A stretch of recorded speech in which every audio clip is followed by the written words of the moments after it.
So this is the lesson plan my group and I created.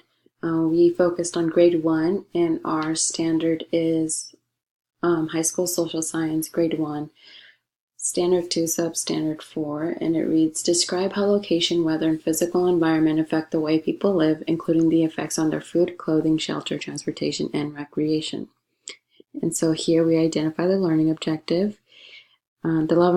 The level of Bloom's applied in the learning objective is to understand. And then we completed the 5 E's.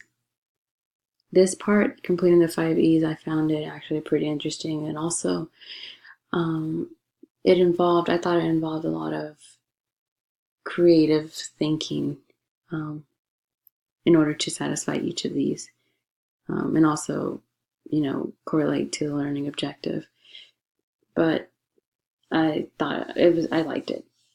But one thing that I did have trouble with is staying within the level of cognition in regards to the products. We had to think really, really hard to think of activities that would satisfy that level of cognition. We kept thinking of